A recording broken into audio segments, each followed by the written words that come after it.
Hello everyone, today I have come up with topic periodic function.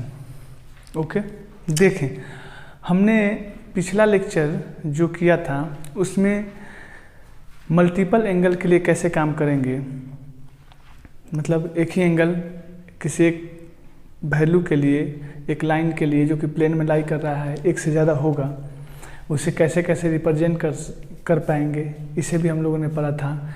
फिर उसके बाद हमने ये भी पढ़ा कि अगर एंगल का वैल्यू 360 के मल्टीपल में हो, पाई के मल्टीपल में हो, पाई/2 के मल्टीपल में हो, तो कैसे निकालते हैं। इस पे बेस्ट क्वेश्चन आगे चल के हम लोग करेंगे अगले मतलब 1-2 लेक्चर के बाद। उस पर क्वेश्चन भी आपको कराई जाएगी कि कैसे अटेम्प्ट करना होता है। अगर आप समझे होंगे तो बहुत ईजी तरीक़ा से उस पर काम हो जाता है। यहाँ पे ज़्यादा क्वेश्चन की मैं रिक्वायरमेंट नहीं समझ रहा हूँ, क्योंकि मुझे फिजिक्स मेनली डील करना है और वहाँ पे हमें लिमिटेड एप्लीकेशन चाहिए मैथ का, तो उसको हम अपने लिमिट के अंदर, दायरा के अंदर ही रख रहे हैं।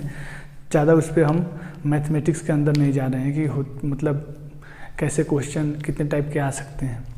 लेकिन एक और हमारे उसी दौरान टॉपिक बहुत ज़्यादा यूज होता है हमारे फिजिक्स में, जिसे हम लोग बोलते हैं periodic function.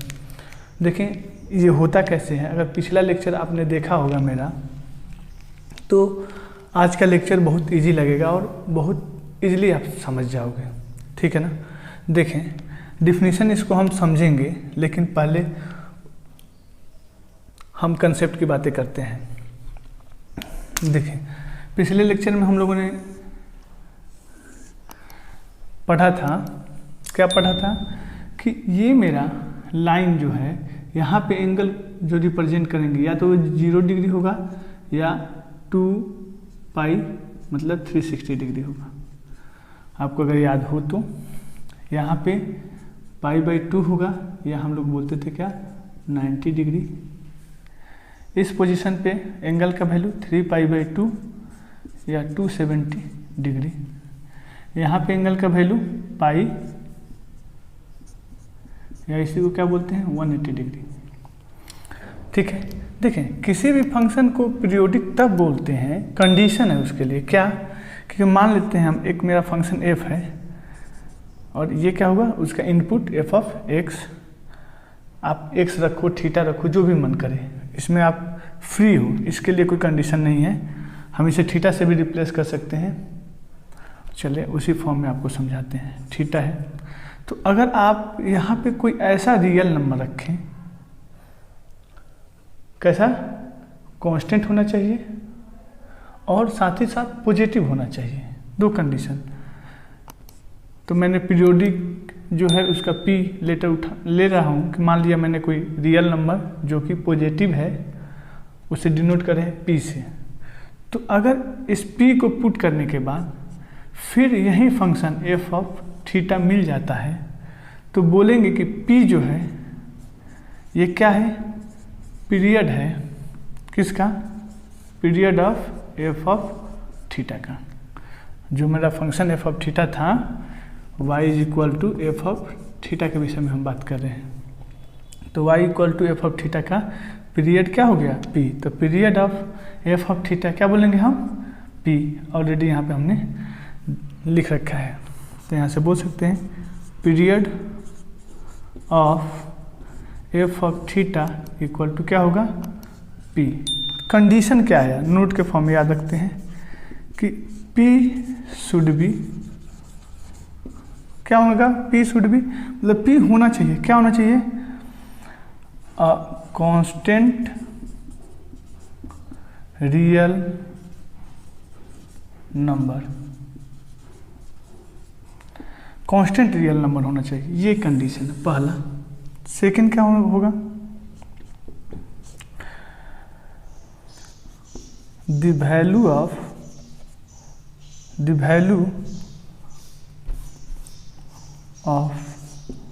p should be,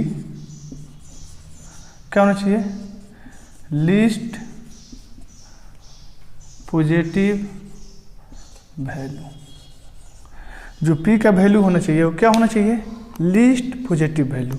ये दूसरा कंडीशन है। अगर ये दोनों कंडीशन सेटिस्फाई करता है पी, तो हम बोल सकते हैं कि y equal to f of theta का p जो है पीरियड है। अगर इन दोनों कंडीशन में से कोई भी फेल कर गया तो हम p को कभी भी पीरियड नहीं बोलेंगे एफ ऑफ थीटा का। ठीक है, ये मेरा पीरियोडिक फंक्शन का कंडीशन है, आप समझ पा रहे हैं। तो किसी भी function y is equal to f of theta को पीरियोडिक बोलेंगे, कब बोलेंगे? जब एफ ऑफ थीटा में कुछ हम कांस्टेंट रियल वैल्यू को पुट करें, कैसे? एडिशन साइन के साथ, तो फिर यही फंक्शन एफ ऑफ थीटा मिल जाए तो इस p को पीरियोडिक बोलेंगे। लेकिन उस डिफिनीशन के दौरान हमने एक वर्ड यूज किया, अ कांस्टेंट रियल नंबर। साथ ही साथ इस बात का भी ख्याल रखना पड़ेगा कि p जो आप ले रहे हैं वो लीस्ट पॉजिटिव वैल्यू होना चाहिए, लीस्ट पॉजिटिव वैल्यू होना चाहिए। अब इसके लिए हमारे पास जो ट्रिकोनोमेट्रिकल रेशियो हैं, जिन्हें हमने बोला था कि ट्रिकोनोमेट्रिकल फंक्शन भी बोल सकते हैं इस फॉर्म में, उसके लिए चेक कर रहे हैं एक एक करके कि किस ट्रिकोनोमेट्रिकल फंक्शन के लिए क्या पीरियड होता है। आप लोग बहुत, खासकर बायोलॉजी के स्टूडेंट पूरे कंफ्यूज होते हैं कि भैया ये कैसे निकल गया। इसलिए मैं थोड़ा सा बेसिक जाके और इस कंसेप्ट को क्लियर करना चाह रहा हूँ, ठीक है, ताकि बायोलॉजी के स्टूडेंट कोई दिक्कत ना आए। मैथ वाले तो बहुत बार इसे रिपीट करते रहते हैं, पढ़ते रहते हैं, तो उन्हें कोई दिक्कत मेरे ख्याल से नहीं आएंगी। देखिए, हमने ये बोला था कि ये बाउंड्री है, अगर इस बाउंड्री से एंटी क्लॉकवाइज मूवमेंट करते हैं तो ये तो टू पाई एंगल, एक रोटेशन में 2 पाई हमने एंगल बना लिया।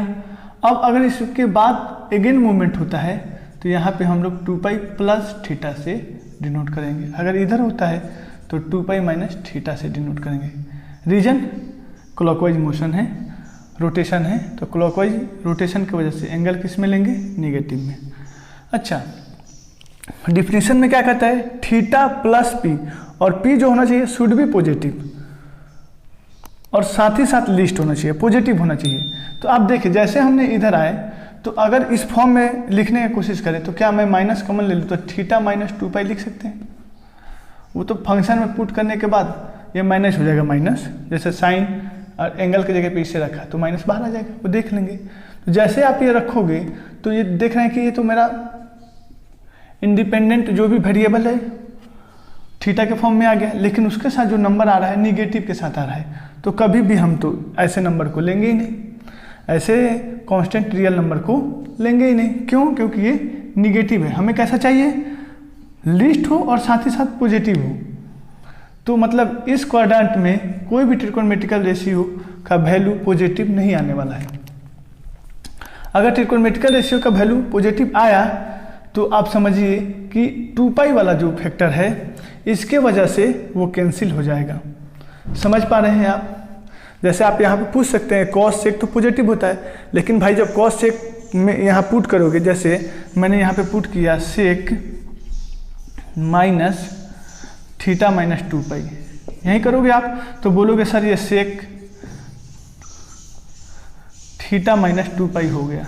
लेकिन आप देखो ना, मैंने क्या बोला है कि थीटा ये वेरिएबल है, इसके साथ प्लस साइन के साथ होना चाहिए, क्या है?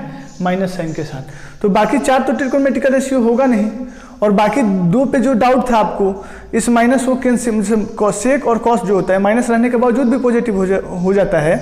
लेकिन प्रॉब्लम कहाँ पे आ जाएगी? ये जो कांस्टेंट वैल्यू पी हम जिसे कंसीडर कर रहे हैं पॉजिटिव लेना है, और ये किस साइन के साथ आ जा रहा है? निगेटिव, तो इसके वजह से ये फेल हो जाएगी। तो यहाँ पे क्या होगा? हाँ, सारे के सारे ट्रिकोनोमेट्रिकल रेशियो पॉजिटिव होंगे, साथ ही साथ थीटा के साथ जो 2 पाई आप लिखे वो पॉजिटिव साइन के साथ है, तो यहाँ पे हमें पीरियड मिलने की संभावना है। अब यहाँ पे देखें π/2 पे और 3π/2 पे पॉसिबल है क्या? नहीं। क्यों? देखें, F of theta plus P F of theta, मतलब अगर यहाँ साइन है तो यहाँ भी साइन आना चाहिए, यहाँ कॉस है तो यहाँ भी कॉस आना चाहिए, यहाँ टेन है तो यहाँ भी टेन आना चाहिए। और मैंने आपको पिछले लेक्चर में समझा रखा था कि अगर ऑड मल्टीपल ऑफ π/2 होता है तो ट्रिकोनोमेट्रिकल रेशियो जो होते हैं इसका मल्टीपल लेने के बाद वो चेंज हो जाता है, साइन कॉस में, कॉस टेन में, सेक कॉसेक में। तो ना ही हम π/2 को लेके, ना ही इधर और ना ही इधर, कहीं भी हम बात नहीं करेंगे। किसके लिए? पीरियड के लिए। समझ रहे हैं आप? वैसे ही 3π/2 को लेकर इधर भी और हम इधर भी बात नहीं कर सकते हैं। मतलब बात यहाँ पे होनी थी तो हमने देखा कि इसमें भी नहीं हो पाएगा क्योंकि -2π आ जा रहा है, तो ये पूरा का पूरा क्वाड्रेंट गायब हुआ। यहाँ पे बात कर रहे हैं तो क्या होगा, इधर देखें π - थीटा होगा और इधर आते हैं इस साइड जो कि मेरा एंटी क्लॉकवाइज है तो π+θ होगा, इधर क्लॉकवाइज है तो π-θ होगा। एक ही बार को कितना बार मैं आपको समझा रखा हूँ, थक गया हूँ समझाते समझाते, लेकिन आप समझने का कोशिश कीजिए, आप भी थक जाइएगा सुनते सुनते। तो फिर वही यहाँ पे माइनस का मूल्य ले लेते हैं तो θ-π, फिर जो यहाँ पे हमने डील किया जितनी कंसेप्ट टोटल यहाँ भी वैलिड है। अगर जैसे साइन और कॉसेक पॉजिटिव तो हो जाएंगे, फिर भी प्रॉब्लम कहाँ पे आएगी, पाई पे, इसके वजह से ये कैंसिल हो जाएगा। तो इस क्वाड्रेंट में इस एंगल के लिए भी हम लोग बात नहीं करेंगे। तो मतलब एंगल क्या रहा, π+θ, और एंगल क्या रहा 2π+θ, जहाँ पे हम लोग अपने पीरियड को चेक कर सकते हैं। समझ रहे हैं आप? अब चेक करके देखते हैं। अगर मान लीजिए हम यूज करते हैं साइन 2π+θ, तो इसे कैसे लिखना पड़ेगा, पहले थीटा लिखना पड़ेगा ना, θ+2π, ये p का वैल्यू हो गया। तो साइन अगर 2π के साथ आता है, याद कीजिए मल्टीपल ऑफ पाई, तो साइन साइन में ही रहता है, साइन थीटा, और 2π+θ देखेंगे किस क्वाड्रेंट में लाई कर रहा है, तो हमने देखा फर्स्ट क्वाड्रेंट में पॉजिटिव साइन। तो पहले भी हमने क्या लिया था, y = साइन ऑफ थीटा के लिए चेक कर रहे थे। तो देख रहे थे पहले भी मेरा साइन थीटा था और इस कांस्टेंट वैल्यू लेने के बावजूद भी साइन थीटा है। इसका मतलब हम पूछे कि साइन थीटा का पीरियड क्या हुआ, साइन थीटा जो है ऐसे लिख देते हैं, पीरियड ऑफ साइन थीटा, तो क्या बोलोगे आप, 2π। आप यहाँ पे भी बोल सकते हो, चेक हो कर सकते हो, क्या सर π+θ के लिए हुआ कि नहीं, रखते हैं देखते हैं क्या ऐसा संभव है, π+θ के लिए क्या ऐसा संभव है, तो आप चेक कर लीजिए।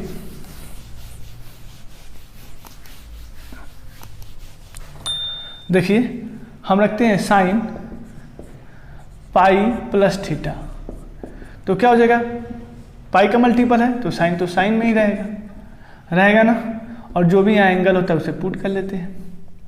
अब बचा कि इसका साइन क्या लिया जाए, जो कि डिसाइड होगा लेफ्ट हैंड साइड के साथ। तो π+θ क्या होगा, थर्ड क्वाड्रेंट में लाई कर रहा है, और थर्ड क्वाड्रेंट में tan और cot पॉजिटिव हो गया, बाकी टोटल के टोटल ट्रिग्नोमेट्रिक रेशियो क्या होते हैं, निगेटिव।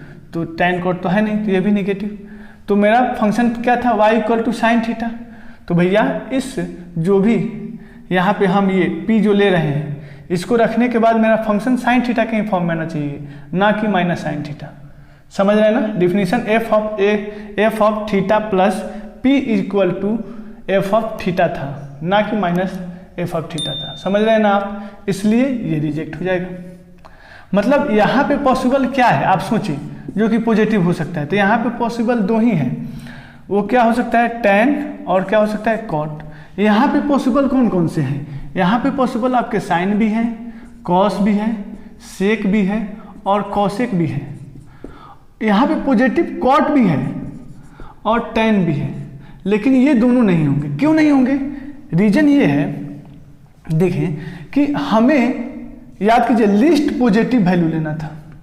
अगर हम लेते हैं tan 2π+θ, तो ये 2π ले रहे हैं ना, और यहाँ पे हम लेते हैं tan π+θ, तो 2π और पाई में कौन लिस्ट है, पाई लिस्ट है ना, इसलिए इसे हम छोड़ देंगे। लेकिन बाकी किसी दूसरे फंक्शन को लेते हैं इस क्वाड्रेंट में लिस्ट के लिए, तो भैया वो पॉजिटिव होगा ही नहीं, उसका रिजल्ट निगेटिव आ जाएंगे। इस वजह से यहाँ पे हम साइन, कॉस, सेक और कॉसेक को कभी भी कंसीडर नहीं करेंगे पीरियड लेते समय, होगा ही नहीं, क्योंकि उसके कंडीशन जो दो थे, रियल कांस्टेंट नंबर होना चाहिए और लिस्ट पॉजिटिव नंबर होना चाहिए, इनमें से कोई ना कोई एक फेल कर जाएगा। ठीक है ना, तो हमें पता चल गया। इसी कारण हम अब आपको समझा रखे हैं, तो इसी क्वाड्रेंट में चेक कर रहे हैं। दूसरा किसके लिए, y = cos ऑफ थीटा के लिए। तो क्या करें, cos ऑफ हम थीटा लिख रहे हैं और इसमें क्या पुट करें, 2π। तो 2π का आप लेने के बाद मल्टीपल ऑफ पाई है, तो cos में ही रहेगा, साइन फर्स्ट क्वाड्रेंट में है एज इट इज। तो मतलब पीरियड क्या हुआ, 2π, पीरियड क्या हुआ, 2π। ऐसे ही डिसाइड करते हैं सेक का, तो थीटा + 2π, फिर मल्टीपल ऑफ पाई, तो सेक थीटा ही रहेगा। ठीक है ना। अब ये थीटा प्लस 2 पाई फर्स्ट क्वाड्रेंट तो पॉजिटिव, पूरा सब जो भी हमारी रिक्वायरमेंट है एक फंक्शन को पीरियोडिक होने के लिए फर्स्ट क्वाड्रेंट में साइन कॉस सेक और कॉसेक क्या करते हैं, कंडीशन को फुलफिल करते हैं। तो ये चारों फंक्शन फर्स्ट क्वाड्रेंट में पीरियोडिक हो सकते हैं, हो सकते नहीं हैं ही, हम देख आपको तो अब समझा दिए तो हो सकने वाली कोई बात नहीं है। कॉसेक थीटा प्लस 2 पाई क्या लिख सकते हैं, कॉसेक थीटा, और साइन तो आप जानते हैं फर्स्ट में है तो पॉजिटिव होगा, फिर यहाँ पे पीरियड क्या हुआ पी। तो एक नोट पॉइंट करके हम लिख सकते हैं, नोट क्या बोल सकते हैं कि मेरा साइन कॉस सेक और कॉसेक इन सब का एंगल के साथ मैं बात कर रहा हूँ, आप कोई भी एंगल ले लें तो इसका पीरियड जो होगा मेरा 2 पाई होगा। इतना तो आपको समझ में आ ही गया होगा, इसमें कोई डाउट मेरे हिसाब से नहीं होनी चाहिए। अब चलें, अब हम बात कर लेते हैं आपके लिए कौन सा, यहाँ पे दूसरे किसी का चेक करने की आवश्यकता नहीं है, मैंने एक चेक करके आपको समझा दिया, आप समझ रहे। बाकी किसी को भी आप लेके करके देखें, उसकी साइन माइनस के साथ आ जाएगी राइट साइड में, जिसके वजह से वो कैंसिल हो जा रहा है। तो हम चेक करते हैं सिर्फ tan के लिए, tan पाई प्लस थीटा। आप क्या बोलोगे, सर आपने tan लिया, मल्टीपल ऑफ पाई है तो tan में ही रहेगा, कन्वर्ट होने की कोई बात है ही नहीं, मतलब ये tan ही रहा, और जो भी एंगल है उसे पुट कर दिया। अब देखें थीटा के बाद ये पाई है, तो पाई क्या है, पीरियड बन जाएगा। क्यों, क्योंकि देखें साइन डिसाइड करना था तो pi plus theta third quadrant में, और थर्ड क्वाड्रेंट में tan थीटा क्या होता है, पॉजिटिव। तो वही है, पूरा मेरा सेटिस्फाई किया ना, f of theta plus p is equal to f of theta. जो मेरा फंक्शन पॉजिटिव साइन के साथ था, पॉजिटिव साइन के ही साथ आना चाहिए है। सिमिलरली देखिए कॉट का पाई प्लस थीटा, तो क्या हो जाएगा, पाई का मल्टीपल है तो कॉट थीटा ही रहा। Pi plus theta third quadrant में लाई कर रहा है, और थर्ड क्वाड्रेंट में कॉट पॉजिटिव होता है। फिर वही बात F of theta plus P F of theta के फॉर्म में मिल रहा है, और पाई क्या है, लिस्ट है। वहाँ 2 पाई के फॉर्म में भी मिलता है, लेकिन वो लिस्ट नहीं होता है, 2 पाई पाई से ज़्यादा है, इसलिए उसे रिजेक्ट कर दिया। तो यहाँ भी हम बोलेंगे पीरियड क्या है, इसका पाई है, तो इस बात को लिखते हैं, पीरियड ऑफ tan कॉट क्या होंगे हमारा, पाई। तो इसे आपको याद रखना होगा, ये नोट नंबर 1 था, ये नोट नंबर 2 हो गया। आप समझ पा रहे हैं। एक बातें और बात कर लेते हैं आपके साथ कि सर यहाँ पे tan कॉट को चेक करके दिखा रहा हूँ, tan 2 पाई प्लस थीटा। फिर से देखिए, तो tan मल्टीपल ऑफ पाई तो tan ही रहेगा, थीटा है तो थीटा, और 2 पाई प्लस थीटा किस में, फर्स्ट क्वाड्रेंट में, तो पॉजिटिव। तो सर इसे क्यों नहीं ले रहे हैं, इसलिए नहीं ले रहा कि भाई सेम काम पाई के लिए भी हो जा रहा है, और हमें चाहिए लिस्ट। तो 2 पाई जो है लिस्ट पॉजिटिव नंबर नहीं है, इससे लिस्ट ऑलरेडी मुझे पाई यहाँ पे मिल रहा है, इस वजह से हम 2 पाई को पीरियड नहीं मानेंगे। समझ में आ रही है। सिमिलरली कॉट के साथ है, 2 पाई प्लस थीटा है, तो यहाँ भी कॉट थीटा हो जाएगा पॉजिटिव साइन के ही साथ, लेकिन ये काम पाई के ऊपर भी हो जा रहा है सिमिलर। तो हम 2 पाई के ऊपर लेकर लिस्ट वाला जो कंडीशन है उसे फुलफिल नहीं कर पा रहे हैं, इसके वजह से 2 पाई वाला जो होगा ये मेरा पीरियड का रोल कभी भी प्ले नहीं करेगा, tan हो या कॉट। समझ पा रहे हैं आप, ठीक है। चलिए अब हम लोग नोट नंबर 3 के बात कर रहे हैं। अब हमें पता चल गया कि पीरियोडिक, तो पीरियोडिक का मतलब होता क्या है सर, सबसे आम बात रहा। देखिए पीरियोडिक का मतलब कहने का मतलब ये है कि अगर आप कोई भी ट्रिग्नोमेट्रिकल फंक्शन लेते हो, तो जैसे मैंने बोला साइन थीटा का पीरियड क्या होता है, 2 पाई। यहाँ पे देखिए पीरियड क्या होता है, 2 पाई। तो इसका ग्राफ अगर ड्रॉ करके आपको समझा रहे हैं, एक ग्राफ हम आगे चल के पढ़ेंगे डिटेल से। तो ये साइन का हुआ 0, इसे बोलते हैं पाई और इसे बोलते हैं 2 पाई। अगला जो ग्राफ होगा सेम ऐसे ही जाएगा और ऐसे आ जाएगा। अगला जो ग्राफ होगा सेम ऐसे ही जाएगा, सेम कर्व नेचर का जो कर्व का जो नेचर होगा सेम होता जाएगा। अर्थात अगर इसकी जो प्रॉपर्टी हम 0 से 2π के बीच में अध्ययन कर लेंगे वही प्रॉपर्टी बार बार रिपीट करता रहेगा। तो इससे 12 में जाने की कोई आवश्यकता नहीं। ट्रिग्नोमेट्रिकल फंक्शन का पीरियड पता चल गया तो उस ट्रिग्नोमेट्रिकल फंक्शन का सारा प्रॉपर्टी उस पीरियड के अंदर आप पढ़ लीजिए और वहीं बार बार रिपीट करेगा। समझ रहे हैं ना? तो एक पीरियड के अंदर उसके प्रॉपर्टी को जानना आवश्यक होता है। तो उससे रिलेटेड जो भी कंसेप्ट हमारे बन सकेंगे आगे चल के आप इजीली समझ जाओगे अगर इतना समझ पा रहे हो तो। ठीक है ना? अगला बात मैं बोल रहा हूँ जो कि बहुत इंपॉर्टेंट है, इसी आधार पे मैं बोल रहा हूँ। मैं बोला कि साइन थीटा प्लस 2π, तो एक रिवॉल्यूशन में 2π होता है। फिर अगर कोई दूसरा रिवॉल्यूशन कर ले, आप यहाँ पे देखें, आप यहाँ से घूम के ये इसी जगह पे आ गए तो 2π हो गया और थोड़ा सा भी आगे बढ़े तो ये काम वैलिड है। फिर अगर ये आप इधर आ गए तो फिर ये काम वैलिड होगा, लेकिन यहाँ पे मेरा अब ये लिस्ट नहीं रहेगा, हाई हो जाएगा, 2π से ज़्यादा हो जाएगा। लेकिन हम तो अब पीरियड की बात नहीं कर रहे हैं। अगर ज़्यादा भी हो जाए इसीलिए मैं n लिख रहा हूँ ताकि एक रोटेशन, 2 रोटेशन, 3 रोटेशन, हर कितना भी आप रोटेशन कर लो। जैसे हमने यहाँ किया 10 रोटेशन तो 10 × 2 20π हो जाएगा।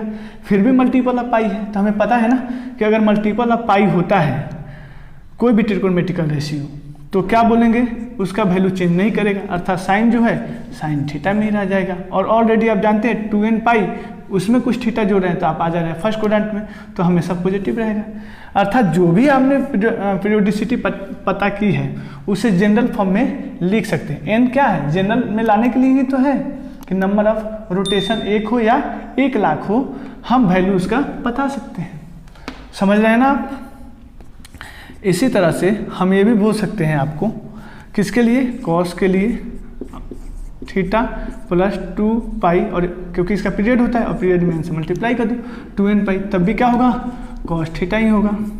तीसरा नंबर सेक थीटा प्लस 2π, क्योंकि इसका भी पीरियड 2π होता है, इसमें n से मल्टीप्लाई किया तब भी सेक थीटा होगा। समझा रखे हैं। और बात कर रहे हैं कॉसेक थीटा प्लस 2π और यहाँ पे n रखते हैं तब भी क्या होगा, यही कॉसेक थीटा। समझ पा रहे हैं आप? अब हम बात कर रहे हैं tan और cot का। मैंने बोला tan तो थीटा, लेकिन इसका पीरियड क्या है, पाई, इसमें इसको n से मल्टीप्लाई कर दो, फिर वही बात रिपीट करता रहेगा तब भी क्या होगा, tan थीटा ही होगा। और 6 में हमारा क्या है, cot theta plus pi into n, कितना हो जाएगा, cot थीटा। ये जो भी n है ये नंबर ऑफ रोटेशन 1 2 3 4 5 कितना भी करे, बार बार जो कंडीशन था यहाँ पे tan cot के लिए थर्ड क्वाड्रेंट और 2π लेने पे फर्स्ट क्वाड्रेंट उसको सेटिस्फाई करता रहेगा। और ये पाई का मल्टीपल है इसलिए cot में ही रहेगा, tan में ही रहेगा, cosec में ही रहेगा। सब जितने भी कंसेप्ट है सब आपको पता है, मैं पहले भी आपको समझा रखा हूँ। समझ रहे हैं? अब एक और इम्पॉर्टेंट बात जो कि मैंने बोला था कि अब हम इसको 11th लेवल पे जाके पढ़ रहे हैं तो बाकी जो फंक्शन होते हैं उनको डिफाइन होने के लिए कंडीशन होता है। आज उन कंडीशन को थोड़ा देख रहे हैं, ठीक है ना, उन कंडीशन को थोड़ा देख रहे हैं। देखें आप कंडीशन क्या होता है। देखिए साइन थीटा जो है ये डिफाइन होता है थीटा के किसी भी वैल्यू के लिए पूरे रियल नंबर पे। मतलब अगर रियल लाइन लेते हैं आप तो यहाँ का ये रियल लाइन लें तो आप किसी भी यहाँ से पूरे रेंज में कोई भी वैल्यू ले लो, उस सब के लिए ये क्या करेगा, साइन थीटा सेटिस्फाई करता है सारे रियल नंबर के लिए। सेम होता है कॉस थीटा के लिए भी, जहाँ पे थीटा का वैल्यू आप कोई भी रियल नंबर ले सकते हैं।